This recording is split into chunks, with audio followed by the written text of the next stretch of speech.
नमस्कार, मैं नीतीश शर्मा और आप देख रहे हैं पंजाब केसरी टीवी। बंगाल जल रहा है। दंगों की आग में दहका बंगाल एक बार फिर इतिहास के जख्मों को याद कर रहा है। बंगाल की भयावह हिंसा ने अपनों को अपनों से दूर कर दिया है।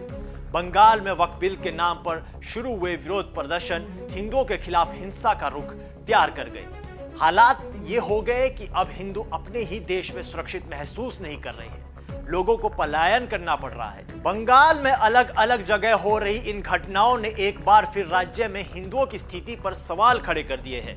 क्या अब हिंदू भारत में ही सुरक्षित नहीं है? क्या मुस्लिमों की आबादी बढ़ने के बाद हिंदू को पलायन करना पड़ेगा?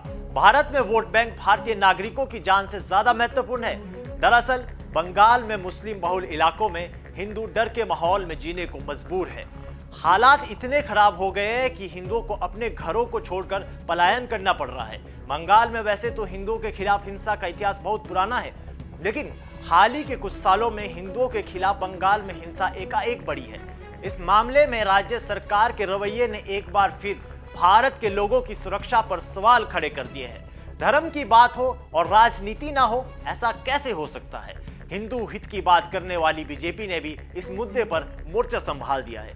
जमीनी स्तर पर काम करने के बजाय बयानों का सहारा लिया जा रहा है। जनता के आक्रोश की नब्ज को टटोला जा रहा है। इस कड़ी में उत्तर प्रदेश के मुख्यमंत्री योगी आदित्यनाथ से बेहतर कोई व्यक्ति नहीं हो सकता है। उन्होंने सीधे तौर पर ममता बनर्जी पर निशाना साधते हुए कहा कि लातों के भूत बातों से नहीं मानते। जो लोग सिर्फ बल को समझते हैं वे बातों से नहीं सुनेंगे। दंगाई सिर्फ लाठी से काबू में आएगी। अगर किसी को बांग्लादेश पसंद है तो उसे बांग्लादेश चले जाना चाहिए। आप देख रहे होंगे बंगाल जल रहा है, वहां की मुख्यमंत्री चुप है, दंगाइयों को शांति दूत कहती है। अरे लातों के भूत बातों से कहां मानने वाले हैं? लेकिन सेकुलरिज्म के नाम पर इन लोगों ने दंगाइयों को दंगा करने की पूरी छूट दे रखी है। पूरा मुर्शिदाबाद पिछले एक सप्ताह से चल रहा है। सरकार मौन है। बहनों और भाइयों, इस प्रकार की अराजकता पे लगाम लगनी चाहिए। वहीं स्थानीय लोगों के अनुसार इन दंगों में किसी भी मुस्लिम दुकान को नुकसान नहीं पहुंचाया गया। दंगे इतने प्रायोजित थे कि सिर्फ हिंदुओं के खिलाफ हिंसा की गई। हिंदुओं की दुकानों को लूटा गया। इसमें एक पैटर्न दिख रहा है। नागपुर हिंसा में भी यही पैटर्न दिखा था, जहां हिंदुओं की गाड़ियों को नुकसान पहुंचाया गया।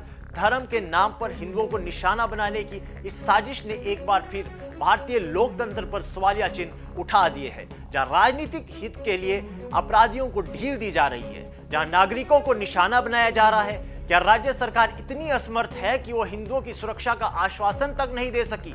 बता दें कि इस हिंसा में अभी तक 3 लोगों की हत्या हुई है, जिसमें 2 पिता पुत्र की हत्या उन्हीं के घर में घुसकर कर दी गई। इस हत्या के बाद इस क्षेत्र में माहौल खराब हो गया। लोगों में दहशत का माहौल इस कदर फैल गया कि वह इस क्षेत्र को छोड़ने के लिए मजबूर हो गए। हालांकि पुलिस ने बताया है कि इस मामले में 2 आरोपियों को गिरफ्तार किया गया है। दोनों सगे भाई हैं। इन दोनों आरोपियों के नाम कालू नादर और दिलदार नादर है। इस हिंसा में अब तक 221 लोगों की गिरफ्तारी की जा चुकी है और केंद्रीय सुरक्षा बल को तैनात कर दिया गया है। बंगाल में हुई इस हिंसा ने एक बार फिर विपक्षी दलों पर भी सवालिया निशान उठा दिए हैं। विपक्षी दल इस हिंसा पर खुलकर अपनी बात नहीं रख रहे हैं।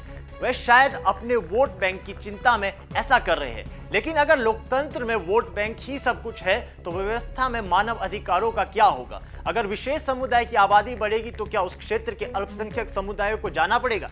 ऐसी घटनाओं ने एक बार फिर एक तरफे सामाजिक स्वार्थ पर भी सवालिया निशान उठाए हैं। बहरहाल बंगाल में हिंसा वाले क्षेत्रों में मुख्यमंत्री ममता बनर्जी ने शांति बनाए रखने की अपील की है, लेकिन क्या इस तरह की घटनाओं को लेकर मुख्यमंत्री तैयार नहीं थी? वक्फ बिल पास होने के बाद से भारत के अन्य राज्यों ने भी अपने स्तर पर सुरक्षा व्यवस्था को सख्त किया था, लेकिन उसके बावजूद ममता ने भीड़ को एकत्रित होने दिया। इस तरह की घटनाओं ने भारत में सुरक्षा अधिकारों को चुनौती दी है।